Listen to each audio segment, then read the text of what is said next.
নমস্কার বন্ধুরা, হাসি খুশি রান্নাঘরে সবাইকে অনেক অনেক স্বাগত।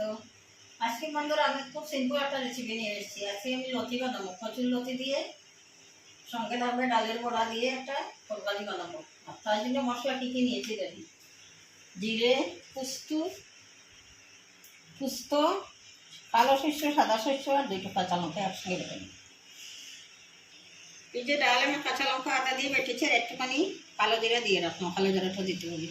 এই যে লতি আমি পরিষ্কার করে ধুয়ে সিদ্ধ একটুখানি বয়েল করে রেখেছি।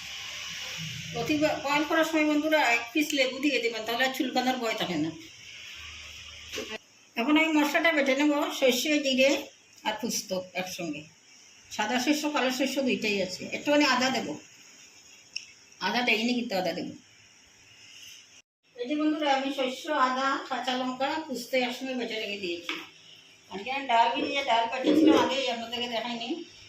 তার মধ্যে কাঁচা লঙ্কা, আদা আর কালো জিরা দিয়েছি। এখন ছোটো ছোটো করে বড়া করে ফেলব। কড়াইয়ে দেখলাম সরষের তেলে, রান্নাটা সরষের তেল দিয়ে করবো।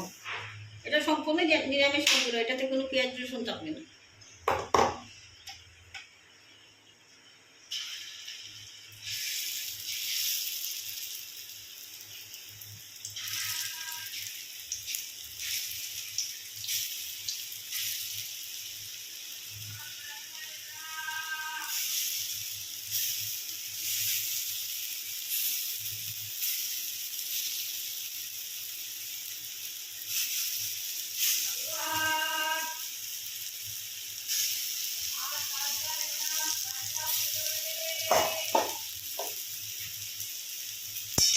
আপনারা একটুখানি তেল চারিদিকে দিয়ে দেবো, তাহলে প্রত্যেকটা বড়া সুন্দরভাবে ফ্রাই হয়ে গেছে। এইভাবে সবগুলো আস্তে আস্তে ফ্রাই হবে। বড়া একটু আর দেবো না, একটু বড়াই দেবো। বন্ধুরা আমার বড়াগুলো খুব সুন্দর করে রান্না করে ভেজে রেখেছি। এখন নামিয়ে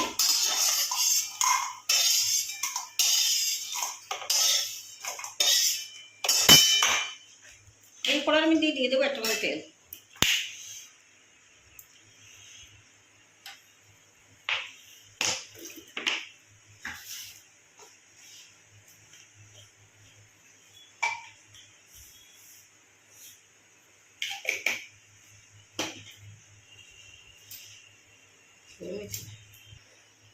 ফুটনে দেবো বন্ধুরা গোটা জিরা আর কালো জিরা।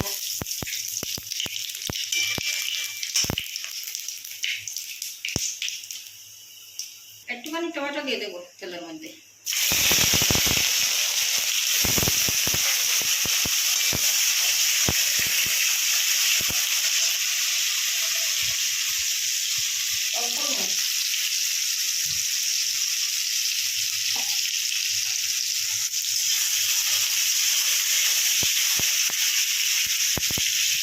এখন দিয়ে দেবো এই যে বাটা মশলা, পুস্ত, সরষে, জিরে, আদা, কাঁচা লঙ্কা।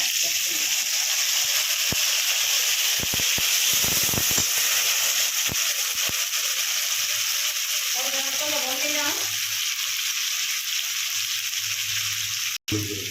হলুদ গুঁড়ো দিলাম,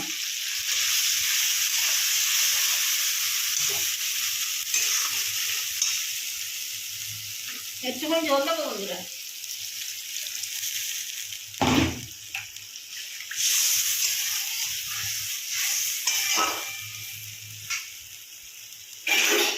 একটুখানি চাপা দেবো, একটুখানি ফুটুক ভালো করে, তারপরে নামিয়ে যাবো বন্ধুরা। এখন চাপাটা উঠাবো। এখন খুব ভালোভাবে ফুটে গেছে, একটুখানি বয়েল হয়ে গেছে, কাঁচা গন্ধ মোটামুটি।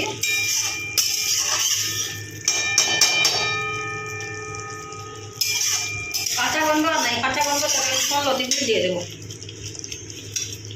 2টা গোটা কাঁচা লঙ্কা দিলাম।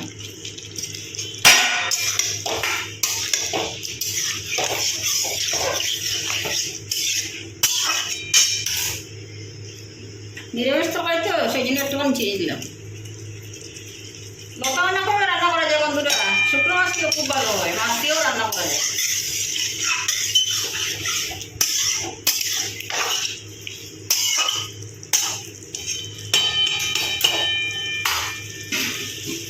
পাঁচ মিনিট 2 মিনিটের মতো চাপা দেবো, তারপরে নামিয়ে আপনাদেরকে যাবে। বন্ধুরা চাপাটা উঠিয়ে দিয়েছি, লোটাগুলো মোটামুটি সেদ্ধ হয়ে গেছে।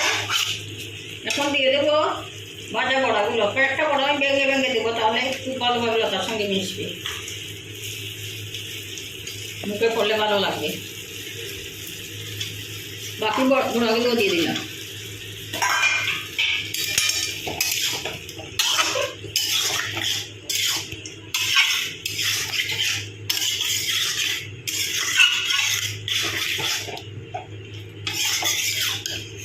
নতুন বন্ধুদেরকে বলছি, আপনারা যদি এখনো সাবস্ক্রাইব না করে থাকেন দয়া করে সাবস্ক্রাইবটা করে দেবেন। পাশে থাকা বেল আইকনটা একটুখানি প্রেস করবেন, তাহলে আমার দেওয়া ভিডিও সরাসরি আপনাদের কাছে পৌঁছাবে। এক ফুটে জল দেবো, বেশি না, সামান্য। 2 মিনিট রান্না করবো, তারপরে করে এসেছি। বন্ধুরা আমার তরকারি সম্পূর্ণ রেডি, এখন আমি পরিবেশন করবো, পরে আপনাদেরকে দেখাবো।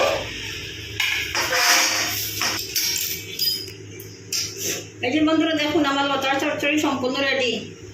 আপনারা এইভাবে ডালের বড়া করে আর পুস্ত টুস্ত বেটে এইভাবে রান্না করে খেয়ে দেখুন, ভালোই লাগে, খারাপ লাগে না। এই যে তোমার লতা সম্পূর্ণ সিদ্ধ হয়ে গেছে, কিন্তু গলেনি, পুরো লতাটাই আস্তে আস্তে আছে। বেশি বয়েল করুন, বেশি বয়েল করলে লতা গলে গেলে না লতার স্বাদটা পাওয়া যায় না।